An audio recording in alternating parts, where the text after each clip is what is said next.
ইসলাম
আজকে দীর্ঘ 2-3 মাস পর্যন্ত ঠান্ডা এমন অবস্থা ভিতর থেকে ঠান্ডায় যাচ্ছে না। এই ভালো এই খারাপ এই কিছু অবস্থা আমার তেল সব ভেঙে যায়।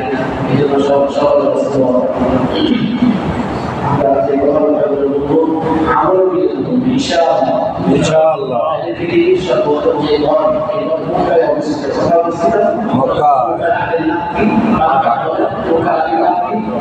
আল্লাহ কোরআনে একটা নাম বলেছেন ইন্না আউওয়ালা বাইতি উদিয়া লিন-নাস আল্লাযী বিবাক্কাতা মুবারাকান ওয়া হুদাল লিল-আলামিন।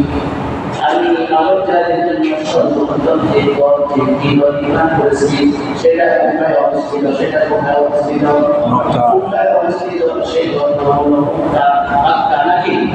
আল্লাহ রাব্বুল আলামিন এই ঘরটা মানব জাতির হেদায়েতের জন্য, মানব জাতির হেদায়েতের জন্য, সারা বিশ্বের জন্য বরকতময় হিসেবে আল্লাহ এই ঘর নির্মাণ করেছেন। সুবহানাল্লাহ। এই বোঝা যায় পৃথিবীর সর্বপ্রথম যে ঘর সেই ঘরের নাম হলো মক্কা কিনা? যেটা এখন বাইতুল্লাহ, মসজিদুল হারাম,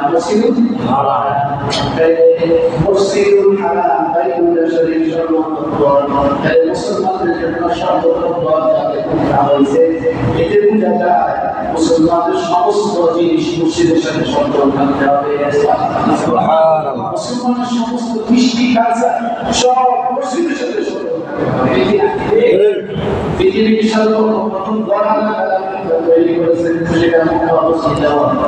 এইগুলো সারা পৃথিবীর মানুষের জন্য রহমত, সমস্ত সৃষ্টিজীবের জন্য রহমত ঠিক না?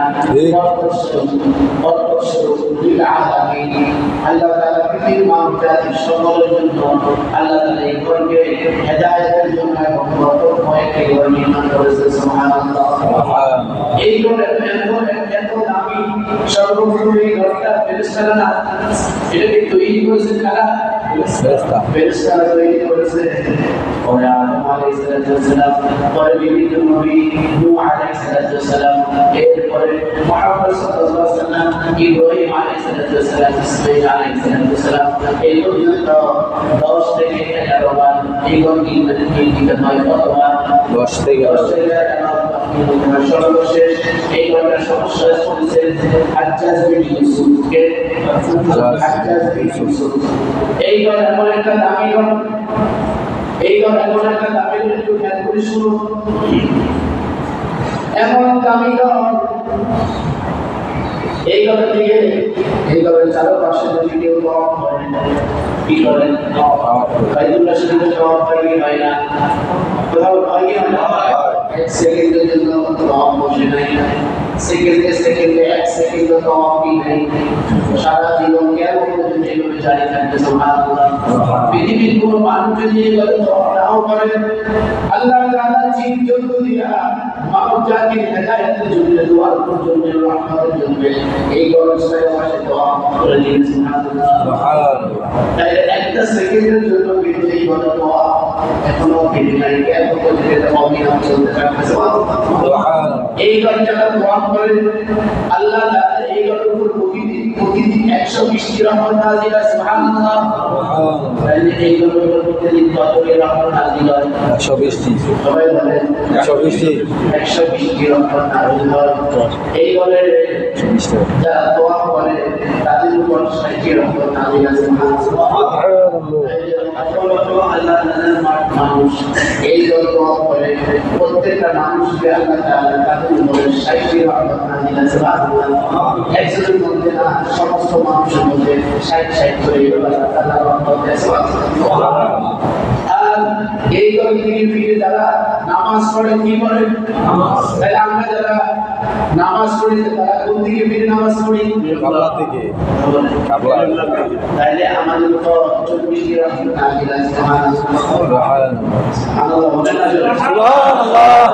তাহলে এই ঘর আল্লাহ রাব্বুল আলামিন বলেন, এই ঘরের দিকে ফিরে যারা সালাত আদায় করে নামাজ পড়ে, আমি আল্লাহ সারা পৃথিবীর সমস্ত মুসলমানেরা বাইতুল্লাহ শরীফের দিকে কেবলা করে নামাজ পড়ে তাদের উপরে আমি প্রতিদিন 40 রহমত নাযিল করি সুবহানাল্লাহ। আর এই ঘরের দিকে যারা তাকাবে কি করবে? তাকাবে। তাহলে 60 আর 40 কত? 100 কত? 100 আর আছে 20। এই ঘরের দিকে যারা তাকাবে এই ঘরের দিকে যারা তাকাবে আপনি ছবিতে তাকান, টিভিতে তাকান, সরাসরি তাকান, যেখানে তাকান না কেন যে সিনারি আছে আপনি যদি ইবাদতের খাতিরে তাকান তাহলে এই গল্প সর্বপ্রথম এই নিয়তে যদি তাকান আপনার উপর বৃষ্টি রহমত নাযিল হবে সুবহানাল্লাহ। তাহলে সারা পৃথিবীর সমস্ত মানুষ যদি সারা পৃথিবীর সমস্ত মানুষ যদি এই ঘরের দিকে রহমতের দৃষ্টি যদি তাকায় আল্লাহ রাব্বুল আলামিন আর রাসূল সাল্লাল্লাহু আলাইহি ওয়াসাল্লাম বলেন ওই ব্যক্তিদের উপরে আল্লাহ তাআলা বৃষ্টি রহমত নাযিল করে সুবহানাল্লাহ। বাইতুল্লাহ শরীফে এক রাকাত নামাজ পড়বে এক লক্ষ রাকাতের নামাজ সুবহানাল্লাহ। ঠিক কি না? সুবহানাল্লাহ আসলে সুবহানাল্লাহ সুবহানাল্লাহ যদি আপনি বলেন এটা গাছ এটা একটা গাছটা লাগবে কোথায়? জান্নাতে। আপনি সুবহানাল্লাহ বললেন যে গাছ যদি আপনার লাগে জান্নাতে তাহলে আপনি কতবার সুবহানাল্লাহ বলতে হবে হিসাব করে দেখেন। আপনি তো নগদের পিছে মাটির পিছে মানুষগুলো না ঘুরে না ঘুরে এরপরে নগদের পিছে আরো বেশি ঘুরে তাহলে জান্নাতে আপনার একটা গাছ কি করা হবে ফল গাছ যে গাছ যেটা আপনি জান্নাতে নাচ নেন সেরকম করবেন ঠিক না? এটা আপনি সুবহানাল্লাহ বলা কি করা কি যায় আছে আল্লাহ তাআলা মহত্বটা শুনবে কি করতে হবে? সুবহানাল্লাহ। কি করতে হবে? সুবহানাল্লাহ। সম্মানিত উপস্থিতি, সম্মানিত হাজির, আল্লাহ সুবহানাহু ওয়া তাআলা বলেন এই দলে এক রাকাত নামাজ পড়ে তারা এক রাকাত নামাজের পরিবর্তে এক লক্ষ রাকাত নামাজের সওয়াব পায় সুবহানাল্লাহ। আর মসজিদে মদিনা আল্লাহর নবী সাল্লাল্লাহু আলাইহি ওয়াসাল্লাম মসজিদে নববী রাসূল সাল্লাল্লাহু আলাইহি ওয়াসাল্লাম মদিনার মসজিদে এক রাকাত নামাজ পড়লে 50 রাকাত সওয়াব, কত রাকাত? আর আমাদের এই মসজিদে এক রাকাত নামাজ পড়লে জুমা মসজিদে এক রাকাত নামাজ পড়লে 27 রাকাত সওয়াব সুবহানাল্লাহ। তাহলে এক রাকাত নামাজ পড়লে 27 রাকাত সওয়াব